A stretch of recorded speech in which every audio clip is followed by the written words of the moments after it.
Comrades, greetings! I am Admiral Andre, and welcome back to Realpolitiks.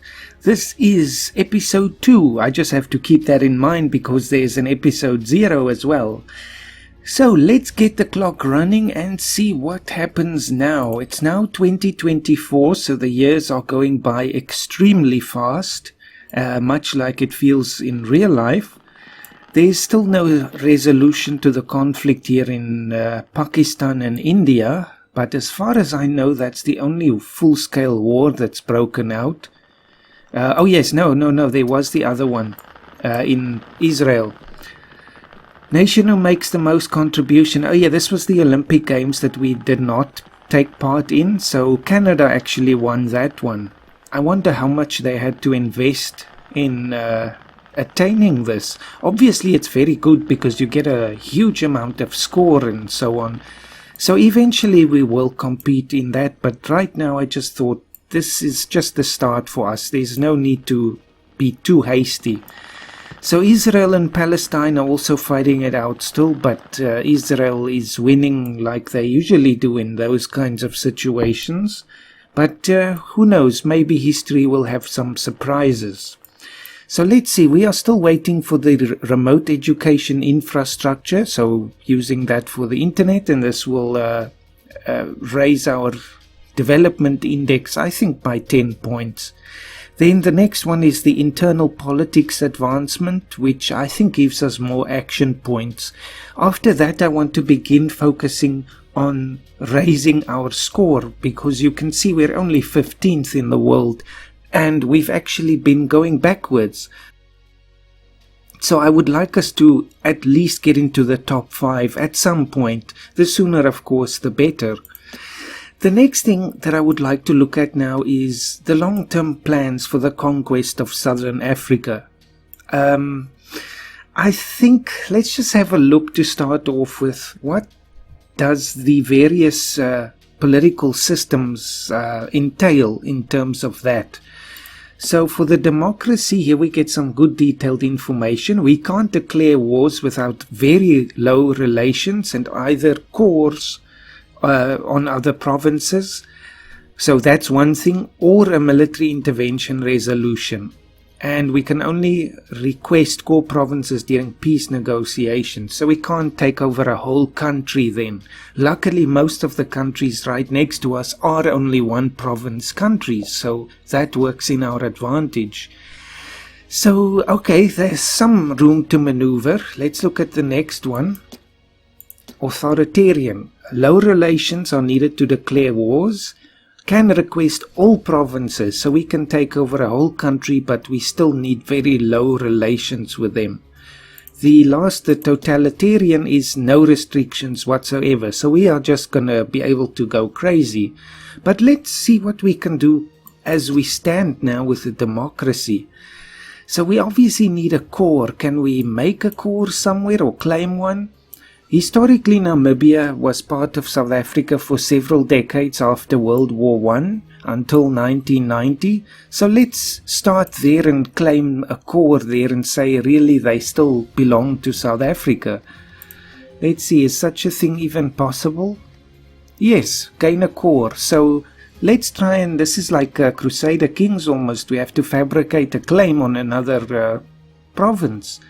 Brazil status in the stock exchange, I'll just have to fix that, but let's try this and hope we don't get caught. Gain a core. So 500 is fine, so use this instead of for the Olympics, and hopefully we get away with it. They don't say what the penalty is if we get caught, but good luck. So let's look at the stock exchange. So everyone has dropped a level, so let's just invest there. I guess this is like investing in infrastructure or something that helps to raise, I would almost want to say, the involvement of that economy in the stock exchange. But anyway, at least the result is more money for us, so let's keep doing this. It just definitely makes sense. We're still the 4th in the world, so better than France and so on, even China. Slovakia joined the UK, Brazil and India. Okay, that was just about the stock. So let's see. Opened by Australia. Didn't see that one before. Well, good luck to them. Let's have a look at Australia. It must have a lot of minerals. 37 on that side and 50 there. So certainly a lot more than we do. And Tasmania also we can't forget. So very interesting. Let's speed it up a bit just to see what's going to happen now. Oh yes, this war in the Middle East is almost over. The Palestinians are definitely on the losing side. And it's all over. Stop just there. I want to see war between... just as the one war ends, another begins. Just like in real life. So now Sudan and South Sudan are trying to fight it out. So that's definitely something we can see the tensions between them already today. And for some time now. But anyway, so there it erupted. Nationalist in Spain. Spain is looking to expand. Gibraltar is a great place to start. So that's also another thing that's been on the Spanish agenda on and off for many, many decades, even centuries. So we'll see. But I wonder now that uprising was definitely squashed with the Navarrans and the Basques. So the government is now turning more nationalist and more aggressive in light of that. So we'll see what happens here in Sudan, but so the Palestinians lost. Can I see what, I obviously can't see what the peace treaty entailed, but Palestine is still there, so Israel didn't conquer them. They just imposed something again, demilitarization or change of government or one of these things. We have several choices. Italy left the Security Council. So who joined? Russia, I guess? Must be. It's always the last one that's changing there, or that can change first. So what's happening? Self-Determination Act. Increase global unhappiness for provinces with foreign cultures or civilizations. So this is to try and stop expansionist powers from taking over more and more land, because this will entice rebellion eventually in those lands, because they have the right to be independent. But so yes, this will pass most likely. We can see it's very divided, but the fours are a bit ahead. But it doesn't really affect us because, okay, that one is done. Because if we do conquer these countries in southern Africa, if we just look at ourselves again, our culture is Afrikaner and Bantu, and our civilization is Western and African. So in Namibia we have Khoisan and Bantu and African, so both of them would be valid as not as foreign cultures to us. So I think that should be okay. Let's just see what's the next one. What can we do? I want to start raising our score now. So we're still exporting there. Let's look at internal politics. What can we do? We did this one. That gave us a nice boost to our score. And we can do the last one. That's more towards the HDI and the unhappiness. What will this take? 6 to maintain and 2. We can afford that. This will increase our HDI by 20, so a giant leap ahead. Remote education is commonly available to everyone without any payment. I want to do that. I want to see this country succeed and the people be prosperous and so on. Of course, we're going to have a bit of a twist in the tail where we take over some other countries, but hey, it's the balance in life, I guess. South Korea joined. Okay. And let's just see. So South Korea is there. So I guess maybe Russia was there before still. I don't know. I have to keep track of these things. Of course, the US is still number 1, but China too. Pretty much as we can expect, I think. Let's look at the stats. Something that we didn't do before. I want to see where are we in terms of GDP size in the world. Probably very, very down low. Okay, 29 is not that bad, but about in the range of Pakistan, which of course is not where we want to be. I mean, Taiwan is about our size in the economy, and yet it's a tiny little island comparatively. But then again, yes, Norway, Denmark, they're less than us. Who's the lowest? Solomons, okay, I can understand that. And then several African countries, and then Palestine. So, very interesting. So we have a long way to go before we can get invited to the Security Council. So this is top 12. We're 29 now. Iran has opened a stock exchange. Good luck with not getting sabotaged by the US the whole time. Bhutan joined Japan. So they are not concerned that they are landlocked here, just like Kyrgyzstan, which is also in Japan's bloc. It looks like Pakistan is now turning the tide here. Infiltration and trying to break through. Rajasthan, okay, good luck with that, either one of you, I don't know, we don't have a direct stake in that. So, what else? Our Namibian infiltration is almost done. I guess there's the clouds they talked about in the terrain map. So this is sort of the coastal fog, which is a very common thing along the coastal desert areas here. 15, okay, it's not great. So let's see, speed it up a little bit and just get to the end of that. Come on, 40%, you can do it. Internal politics has happened, so we get some action points there. And yes, it worked. Our agents report that gain core on a neighboring province was a complete success. Namibia has no idea what hit them. So now Namibia can be claimed and we get some score from that. So we are now digging up some old historical documents and saying, hey, wait a minute, Namibia did get its independence in 1990, but there were some errors on the document, so really they're not really independent. And obviously they're not in anyone's bloc. Let's see, main country, Suwalki Gap, Russia. Russia would like to create a permanent connection with Kaliningrad. To do this, they need to control the Suwalki region near Warmia, Masuria. So this is not boding well for the Eastern European region. What is our current, let's just have a look at our current relation with Namibia. 56, so we need to drop this. Let's throw them some insults. Tell them how much we despise them. Oh, that is the desert, we don't like deserts. It's not true, we also have a desert, but anyway. Success gain, let's just clear that.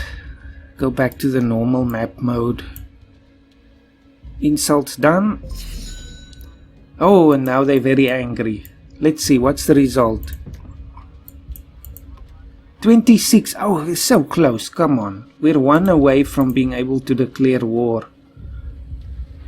We'll have to wait a year before we can think up another regional insult. So, Suwalki Gap, I think that's somewhere here in Belarus or Lithuania. Now, Warmia, Masuria is in Poland, so they're sweating right now. Russia, conservatives are pushing to restore the Soviet Union. New conflicts are clearly brewing. So, Putin has now shown his true colors, assuming he still rules by 2025. And he wants to restore the Soviet Union, so interesting. They'll start in the Baltic, I think, then in the Ukraine. Let's see. Sanctions against totalitarianism. Let's just pause. There's something else happening. 4. Okay, so they're going to pass this, meaning that, what's the result? Reduce the army limit of totalitarian systems by 20%, which will hamper the Soviet Union. This is a response to that, I think. Even though it was probably running before that, but they could see it coming. It does have a limited time, so eventually it will run out, I think. I'm not sure, but Germany, you see, they're very aware of what's happening, so they're trying to stop any Soviet, well, it will be Soviet, but Russian build-up in Eastern Europe. So what happened? Yes, there was this thing here. Let's see. Stock exchange in Venezuela. Okay, that's not a problem. And now there are riots in Pakistan. Let's see, what is this now? Azad Kashmir. So the people in Pakistan-controlled Kashmir are rising up against the government. That's very interesting. This could have several dynamics behind it, of course. Could be Indian sympathizers now rising up there to try and support this splitting off. Or it could be that the people are just tired of being slaughtered and they're rising up, which of course inevitably causes more death. Interesting. It's probably either some Indian infiltration there, or the people there are tired of being claimed by both sides and want to go it alone. That's also possible. Kazakhstan left the Russians. That's interesting. That will hamper their Soviet ambitions a little bit. Let's pick something new. That's something I forgot. Let's have a look. What can we do? We should probably start thinking about the military. And I was a fool last time. I think it was in the last video where I said I want an easy way to see which ones we've already activated. It's obvious it's the green ones, not the blue ones, but I didn't realize that at the time. So we have advanced arms imports. Now we must just decide, are we gonna continue on with that? The arms industry requires so much money we can't even think about that. I even clicked activate.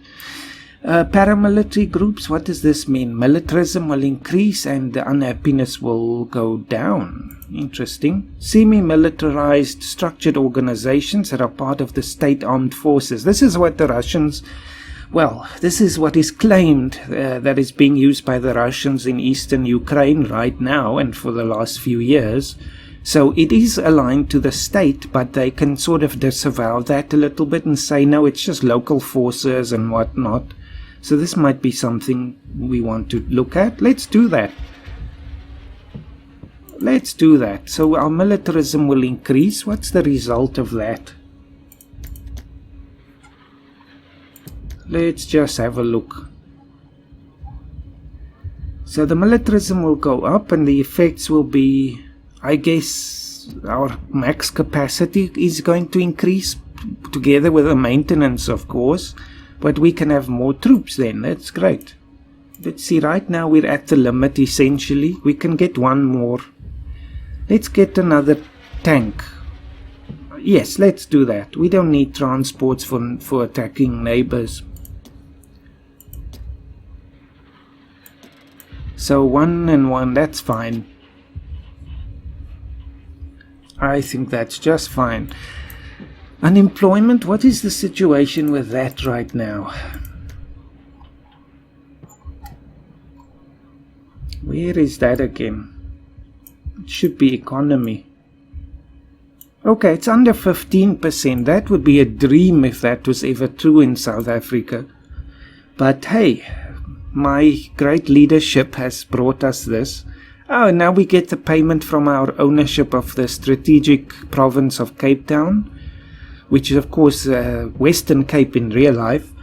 The Cape of Good Hope in the province of Cape Town is a major strategic point in the southern hemisphere. It provides great benefits to whomever is controlling it. So we get some money and action points. And this is very true historically before the Suez Canal, but to some extent even now, because if you want to reach the east, either of course you go across the Pacific or you have to go through the Suez or around the Cape.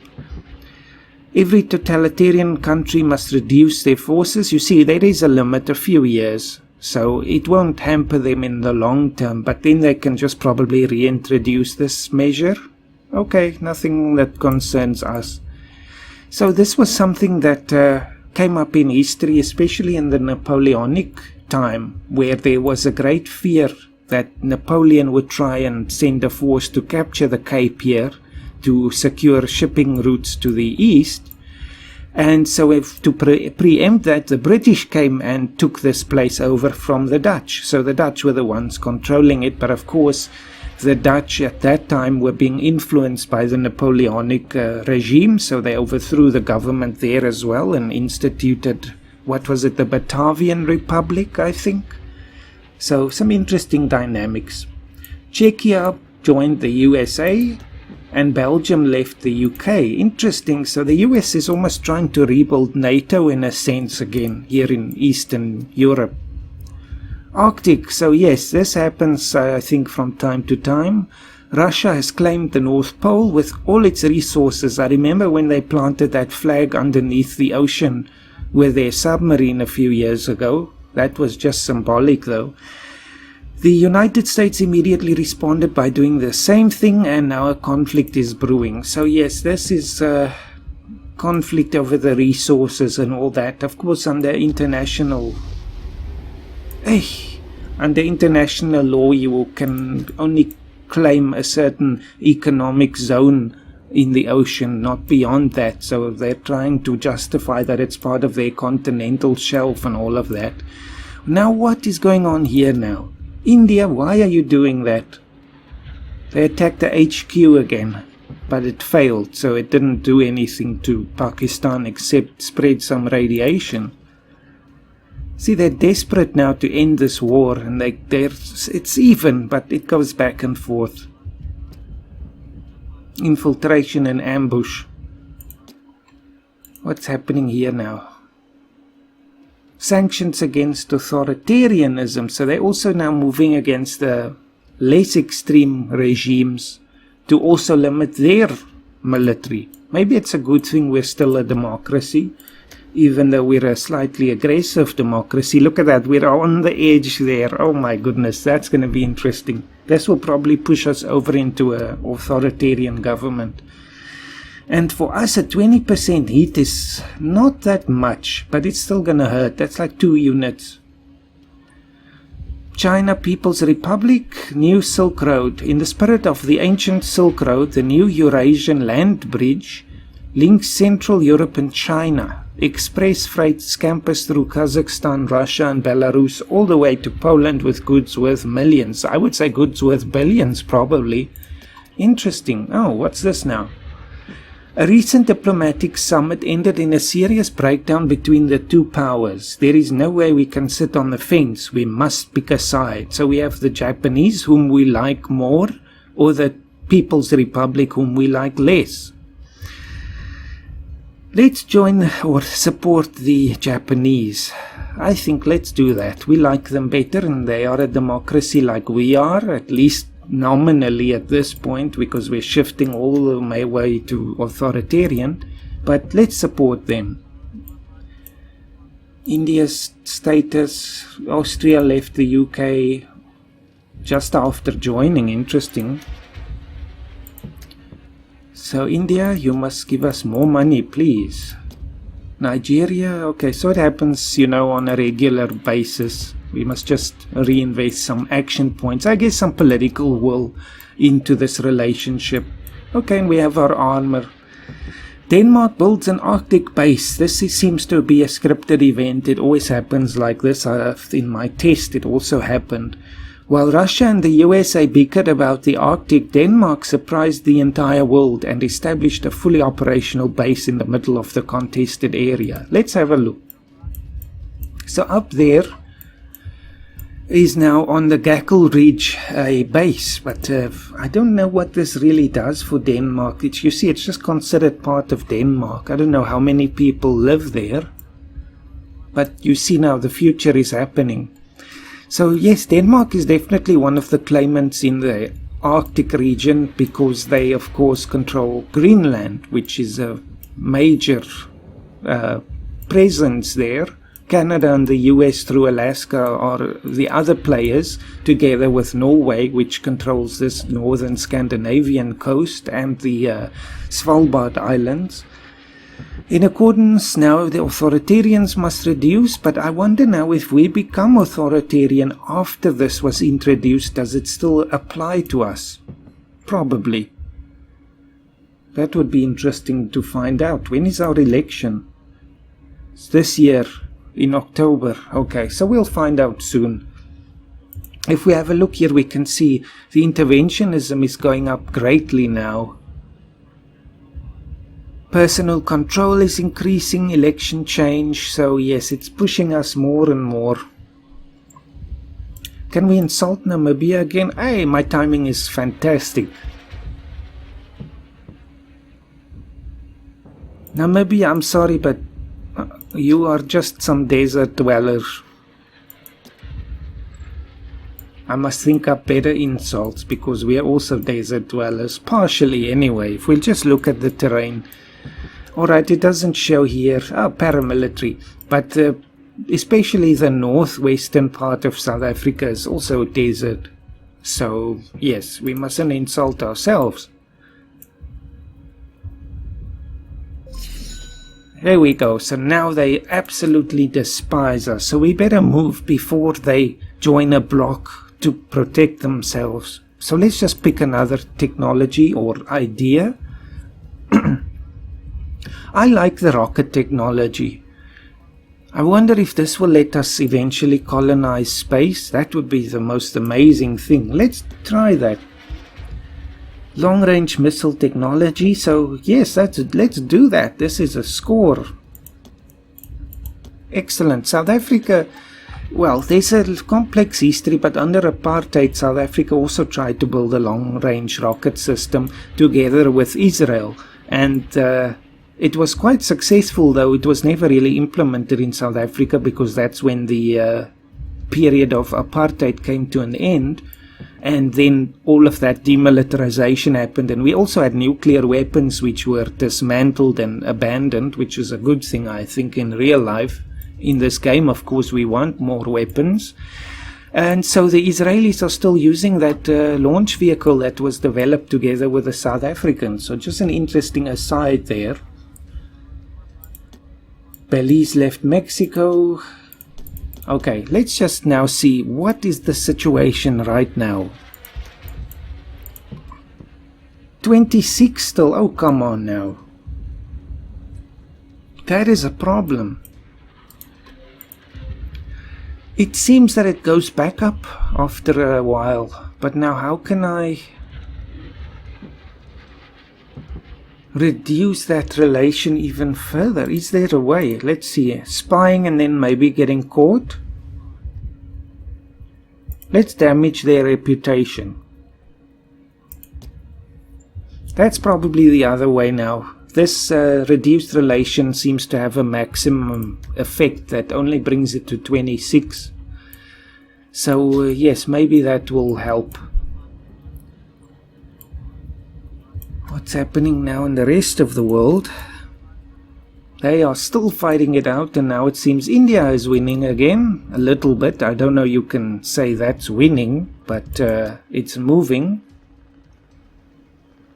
So what else? It's going to take quite a while for our technology to be finished, so we must just be a bit patient there, I guess. Djibouti joined Egypt and Trinidad and Tobago joined Mexico. That will be a blow to Brazil because it's right in their region. So the voting has happened, we must accept. And we're now a democracy again. What is this? I don't quite understand all of these dynamics. Maybe it trends and then it goes back or something. Oh well. Damage was a complete success. But now that means they didn't catch us, so our relationship was... Oh, it's down. Yes. Because obviously then our relationship with them also went down because the reputation is damaged with all countries. Hey, nationalist movements in Hungary. Hungary is looking to assert control of the heavily Hungarian populated areas of Transylvania. They have claimed the region as a new core. So there's another one with the same idea. Nationalism and so on. So they want to be looking at Romania soon, this region. Maybe that's why these other countries next to them are also joining blocs now to protect themselves. So let's see, can we kick off this war now? This should be an easy one for us, I'm hoping, but of course we don't have nukes to fall back on. So we have 15, 5 and 4, let's see. 4, 1 and 1. Oh, this should be a cakewalk, but never underestimate the Namibians. That's one thing I've learned. But let's do it. War declaration. So what is our... Okay, our aggression will go up by 18. That's still relatively minor. Especially because we don't use nukes. That brings it up a lot as well. Population growth will be hampered and so on. So obviously it's not the greatest thing, but let's kick it off. I want to assign absolutely everything. It's a pity there's not a sign 100%. And my alarm is going off. I must end this episode. But let's just do the assignments. So I want all the troops involved here. So if I could just have a button here that says, assign all. Great, like that. So my wishes came through instantly. Okay, let's start. And I think yes. Let's look at this now. It's still paused. So we'll look at what's happening in Namibia in the next episode. Thank you for watching. I hope you are enjoying still, if at all. And so yes, we have a running war there now. And I hope you have a fantastic day. And thank you for watching.